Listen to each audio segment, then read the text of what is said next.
right. Let's take a look, make sure everything's working okay. Looks like we are good to go. Let me tweak the screen. Oh, there we go. Excellent, excellent. All right, so we're back this morning. I talked a little bit on this week's episode, which is going up later today. Been binging hard on some Dead Cells, and I wanted to share a little bit with you guys. If you haven't checked it out yet, Dead Cells is a roguelike Metroidvania. Run over run. You will actually continue some persistent upgrades, which makes every run after that all the better. Ton of fun. It scratches all the right itches for me. Or just itches all the right scratches, whatever. Yeah, scratches the right itch. That's the word.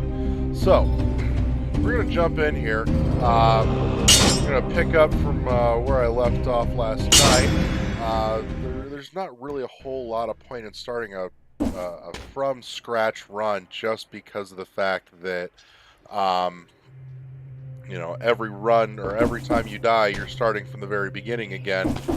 The only difference being is that you have all of your powers and upgrades from all the previous runs stacking. So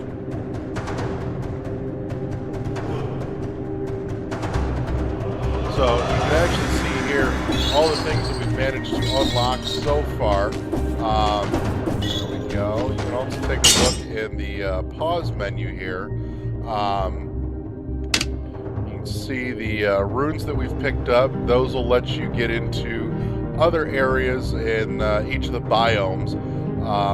The biomes are kind of little self-contained mini worlds. So we've got the Vine Rune, the Challenger Rune, the Teleportation Rune, and Belayer's Rune.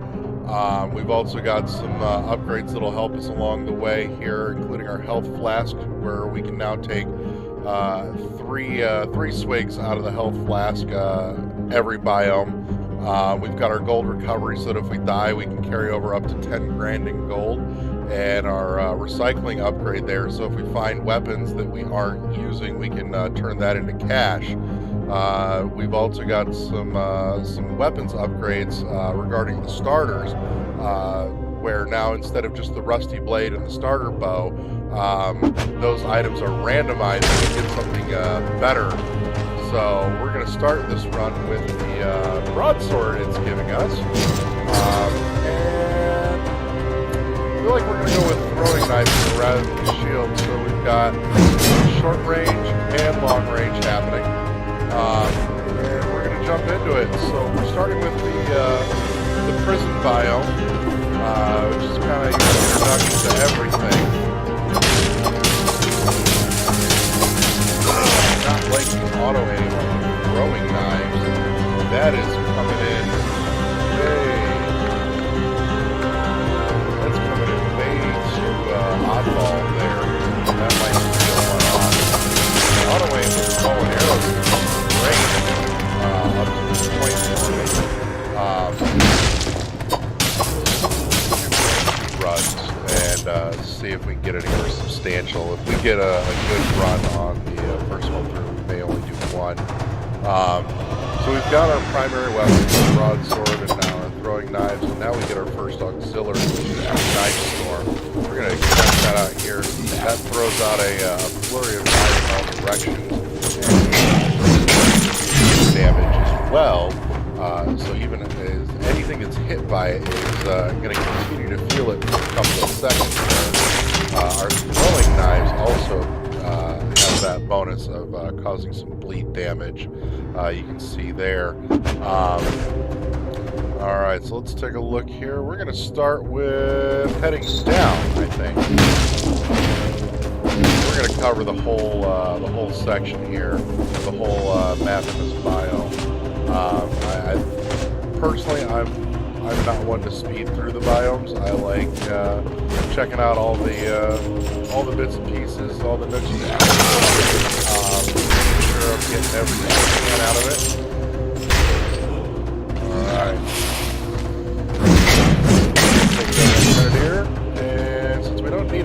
turn that kebab into cash. Cash for kebabs. Oh, there's... That's a pawn shop I would visit. Cash for kebabs.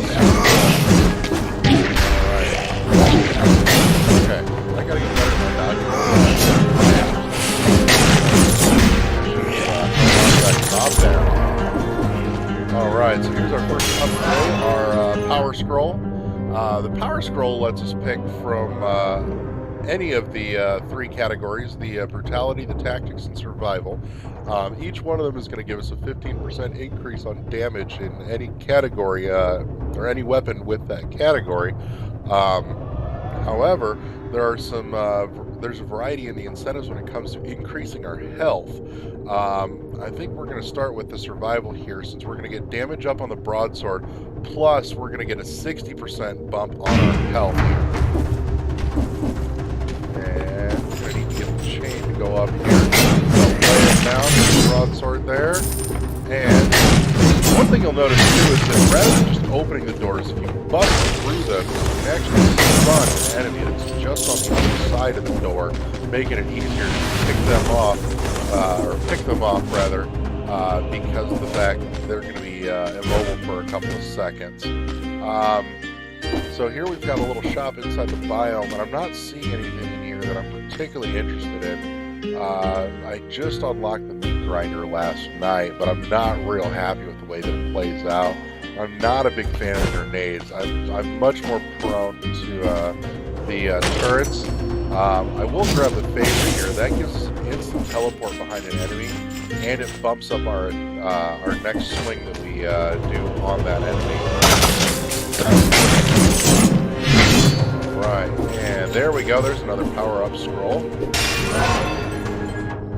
So you'll notice too that last time Survival gave us a 60% bump on our health. Now it's down to 38, and those numbers will keep decreasing the more you work on those.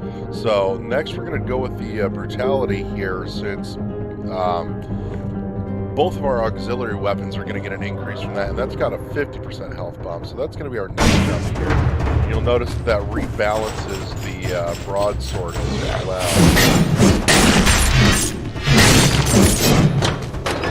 Alright, so now we just opened up the door that was locked. That gold switch there. And I'm not seeing anything interesting up here.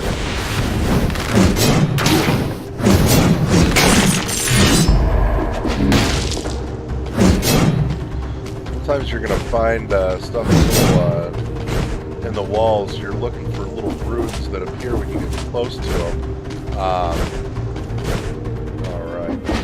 So that's one way out of the prison here. Now we're gonna go check out the rest of the dungeon biome, or the prison biome. All right, let's see what we got in the great big treasure. I love that he just kicks that open like, fuck you, bye. All right, so now we've got an upgrade for our throwing knife. So we're gonna drop our old one, pick up this new one that gives us more damage. Let's see here. Oh, and we get the bonus that it's going to make enemies burn when they die. Alright, so here we've got it's going to be a quick elite fight. Actually, I may hold off on that for a minute here. We'll come back and tackle him, because they usually give us all kinds of goodies. But I want to see if I can catch a good turret weapon fight before I either way, we're going to finish the fight before we leave. Because I don't want to pass on those goodies. So one thing you'll notice too is that if you're dropping from a height, you can down thrust and stun and damage enemies underneath you. The higher you're dropping from, the more significant that damage is going to be. And there's actually tiers for that damage. Guys here. Yes, the shields have blocked most everything, so you've got to get behind the door to take them down. Typically accomplish that with a dodge roll, or if that did amazing thing that we picked up earlier, just like that. You'll also notice too that the auxiliary weapons have a cooldown period on it. You can see right now the Flamestorm is coming down its cooldown. There are some upgrades and mutations that you can pick up throughout that'll cut down on that cooldown time out there. Let's take a look here. What do we got? All right. And these are the toxic sewers. Let's see if we've missed anything really crucial here. Looks like we've covered pretty much the whole map, so we're going to go back and we're going to take on that elite and see what he gives us, because that's, depending on what we get out of that elite, is going to be a determining factor of whether we try and take on the toxic sewers, or if we're going to go for the promenade of the New Dead. Alright, I gotta remember where that guy's at here. He was up there.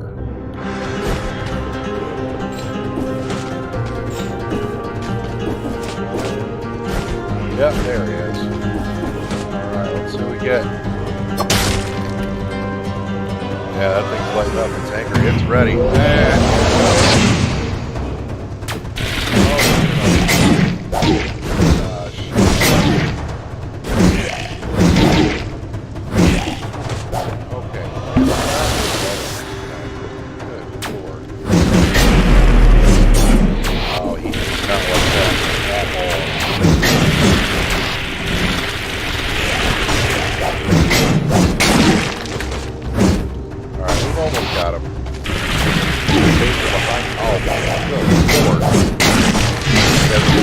You'll notice too, all just spawn the little mini zombies all over the place on you.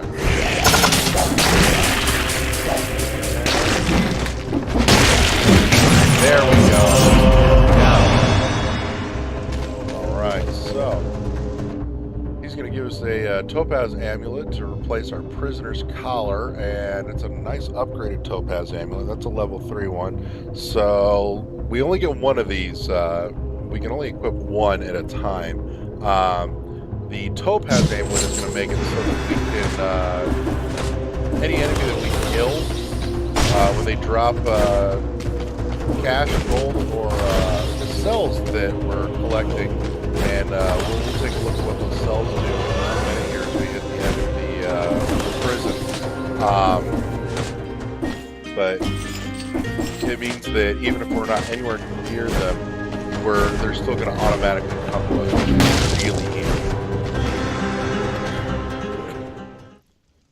Alright, and that's the prison. Now the other thing with this being a roguelike is that means too that the next time we play through the prison or any of the other biomes, the layout is going to rearrange every single time. It's going to be different. And there's going to be a few things that you can bank on finding every time, but overall, like I said, from one run to the next, the layout's always going to be different. So here we have the collector, and this is where we take our cells that we've been collecting and we pump them into other abilities, improvements, making new weapons accessible based off some of the blueprints that we find laying around. As long as we can get them to the collector, we can make them. So right now, from the prison, we've picked up 18 cells, and I started working on the Hunter's Grenade last night, which is here to be used specifically in the prison, and it helps turn up more rare blueprints for some of the better weapons and items. Now this little fella here is going to let us pick a mutation. So there's a couple classes here. There's a brutality mutation. We've also got a tactics mutation and a survival mutation, and then there's some general ones here. I usually start with this guy here to bump up our health bar even further, but doing so is going to lock this one and vice versa. So this one here makes it so that if you die, you get one resurrection. But this one I found to be more useful. The other one here too is that for our ranged weapons, like our throwing knife there, that'll double the amount of ammunition we have, so we can keep pumping ammo into the baddies. So we're going to start with this guy here and watch our health bar grow. We're going to refill our health before we get up Promenade of the Condemned.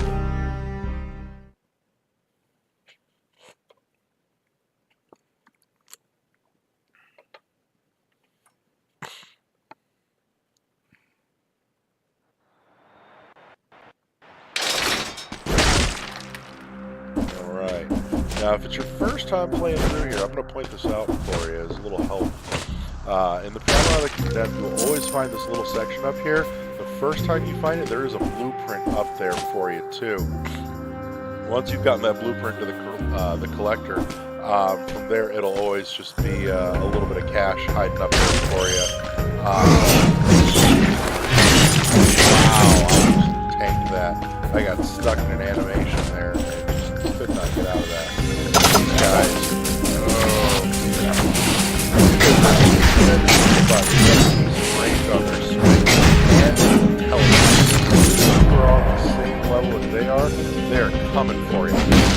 And they're one of the big reasons I love having turrets in. Turrets will make them much more damage. You can throw a turret down on their level, they will stay way distracted with that turret while the turret's staying back. And on top of that, you can go right behind it and help your turret out.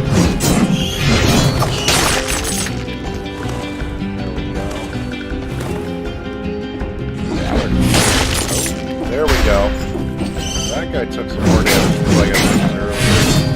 That was a much higher fall. So, your velocity matters. Alright, so the wooden doll there is going to protect the other enemies that are in range of it. You want to get rid of those as fast as you can.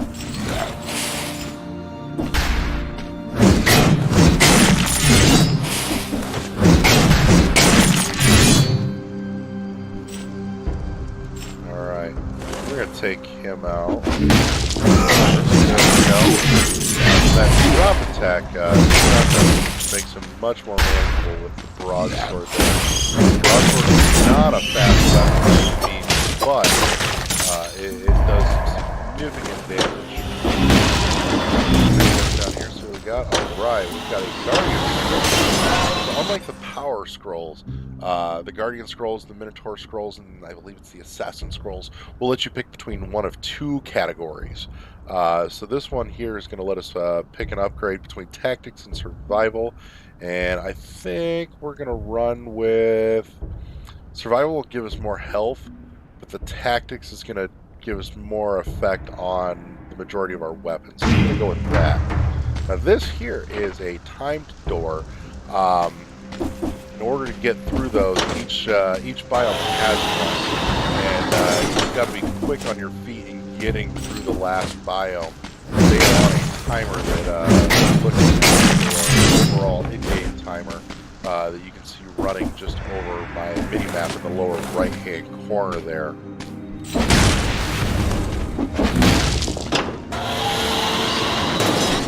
Sweet, there's another scroll. We have the Minotaur scroll. And let's take a look. We're going to go with the Brutality, I think. Get that damage on the rods. There we go. That's another little secret hiding in the wall there. That's going to net us some gold. Right.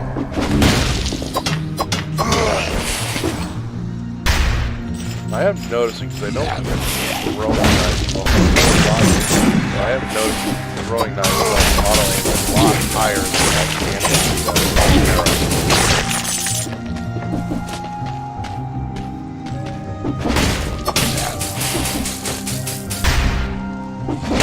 there you can see some of that bleak damage in action.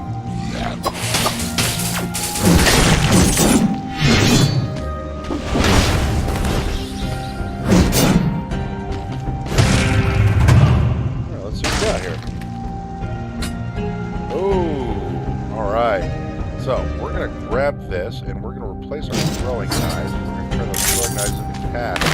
Now we've got a double-notch bow that's going to pump out 2 arrows in a clip. If we take a look there, it does decent damage. 201 damage. Let's take a look here. And gives us an extra 50% damage when our health is maxed out and full. That's a nice little perk. Not that that happens all that often in this game, but when it's there, it's fantastic. Makes it that much easier to take down the baddies and keep your health at that max. Alright, now this little lump here, when you first start the game, is normally useless, but the vine rune that you see there in the runes section lets us use that to grow a vine that we can climb up here and get to new areas. Alright, anything good here? Let's check our map here and take a look at what we've gone past. I think we missed something. I think we should go back. If you look right down here, you're going to see just to the lower right of that teleport that we're about to go to, there's a little section blocked off there, and we should be able to get to that. Let's go to, there we go. You can see the little rune in the floor underneath my feet there. This is where the Belier's rune comes into play. That's going to let us down thrust and break that ground. There we go. And that is one of the Gardner keys. And I can tell you right now that at least one of the Gardner keys is out of our reach for the moment. That requires another rune that I haven't picked up yet. But I'm going to grab that one while I can. There's a second one that's hiding somewhere in this stage in a flower in the ground. I've come across it a couple times. I'm not going to lie, I have not been great at spotting that flower, to be honest here. Now, those traps with the spikes are damage. And on top of that, you cannot dodge roll those and other damage-causing things throughout the game here. Alright, we've got a wooden doll there. Got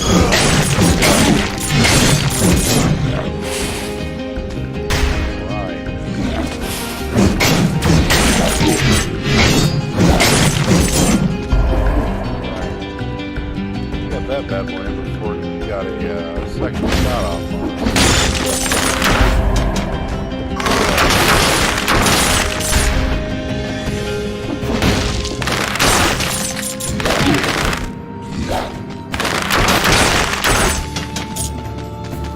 Grab our money before we go.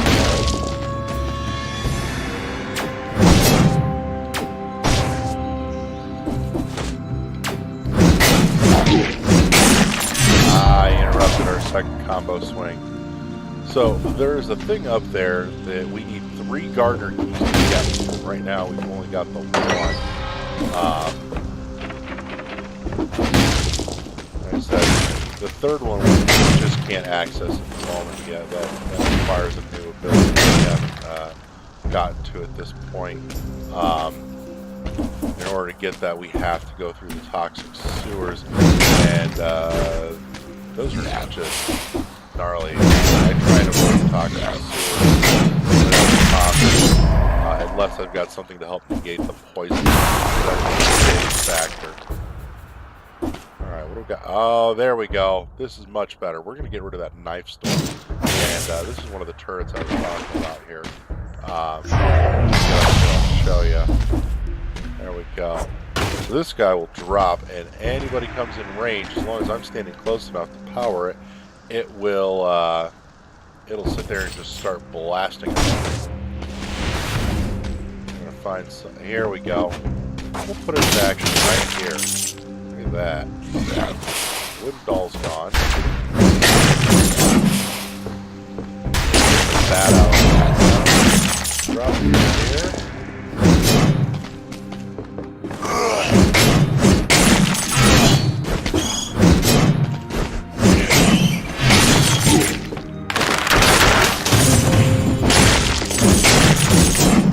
Cool, there's some health for us. Grab that. Thank you.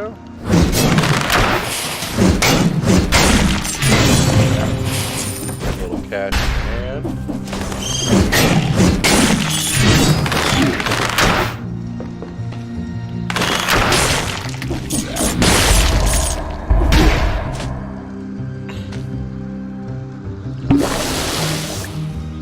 Alright, we're going to take a swig out of our health flask there. We've still got 2 more of those left. Here's what I'm talking about.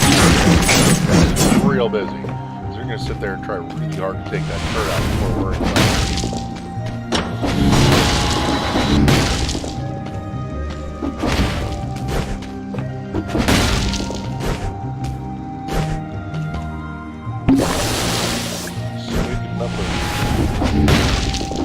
That health up, and we need another power up that we don't have. That's the same power up that we need to get to the 3rd Gardener's Key in here. We have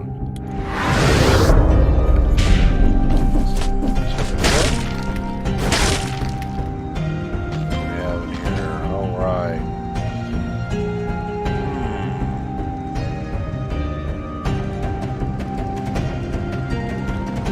We're going to swap out the double notch bow for the quick bow, which I like a little bit better here, just because the quick bow lets us just keep railing so long as we hold the button down.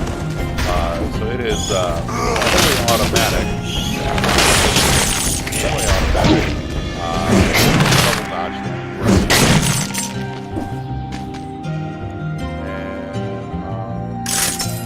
I'm not a big fan of the oiled sword there, especially in comparison to the broadsword that we're sporting right now. So just dump that for cash. Put that in there. Get rid of him.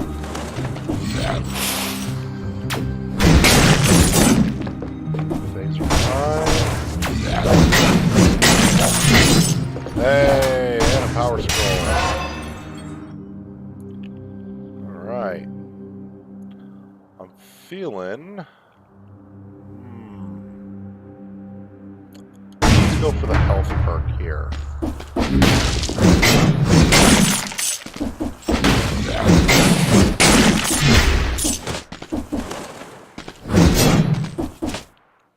Let's take a look at our map here. Sure we haven't missed anything great. Alright.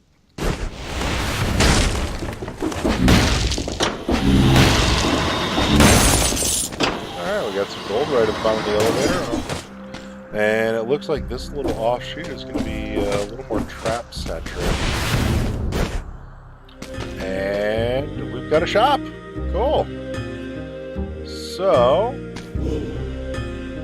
let's take a look here. I think we're going to upgrade our broadsword.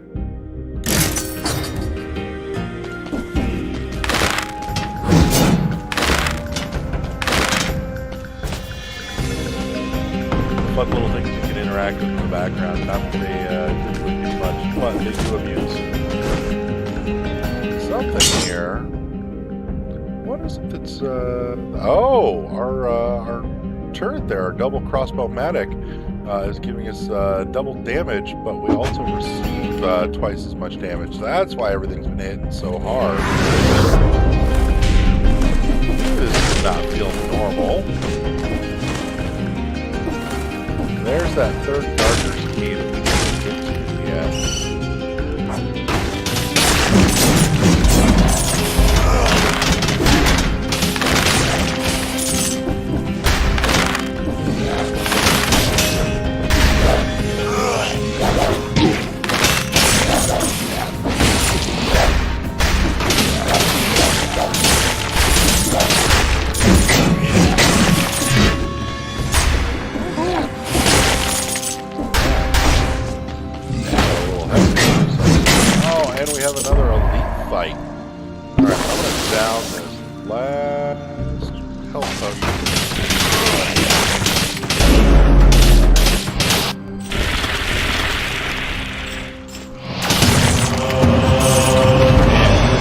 That's why I love those turrets. Alright.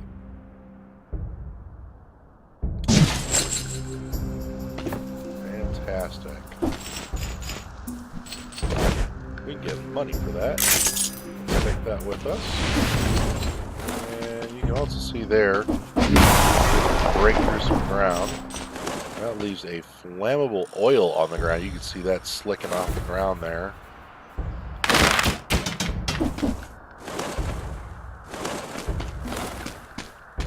Open that door.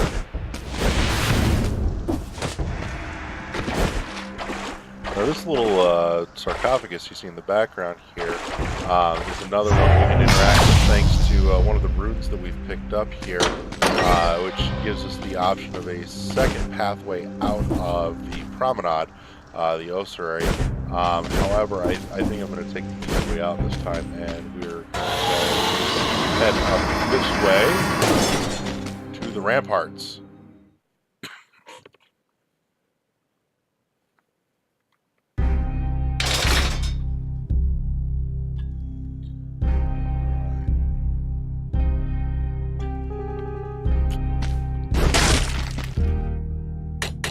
Alright, so we got 25 cells to use up here. We're going to put them into that hunter's grenade. We're going to pick up our next mutation.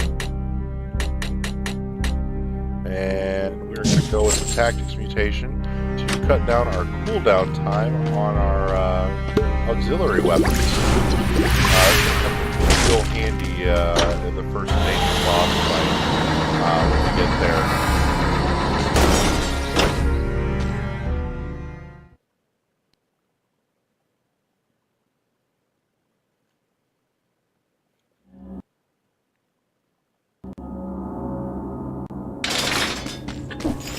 Alright, welcome to the ramparts. This is the only place in the game where fall damage is a thing. If you fall down in between the structures here, these guys are tough. They are excellent, everything. But in any case, but yeah, as I was saying, this is the only stage where fall damage is a thing for your character.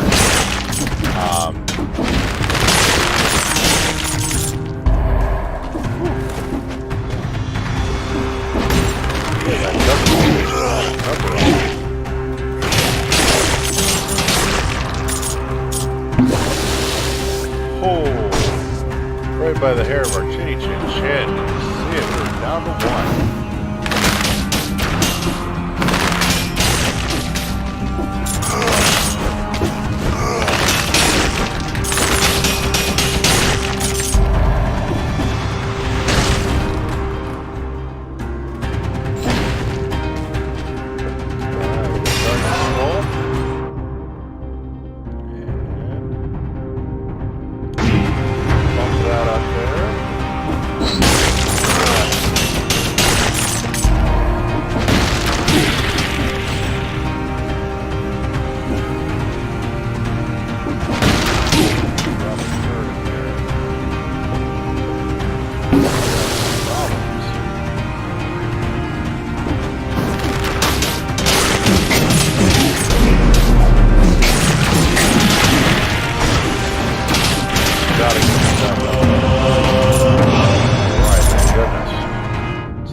Gave us here.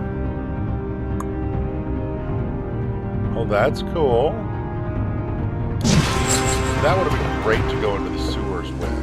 Then we could use all the poison pits and healing tools.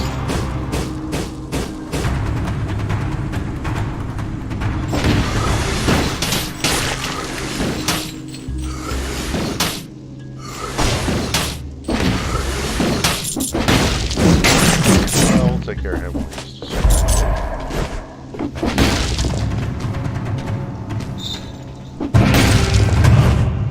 And let's see what we got. Treasure chest.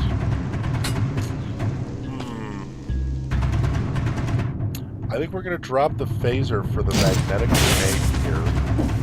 And let's take a look and see what it is. And here you can see the magnetic grenade in action. It's going to sit there and suck anybody in the range. Right into the center of that. And apparently, kills can give us little bites to help us. absolutely adorable.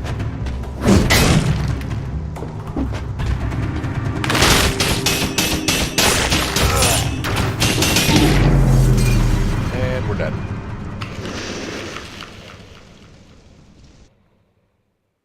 There you go. That's a quick, fairly crappy run of Dead Cells. So, hope you guys enjoyed it.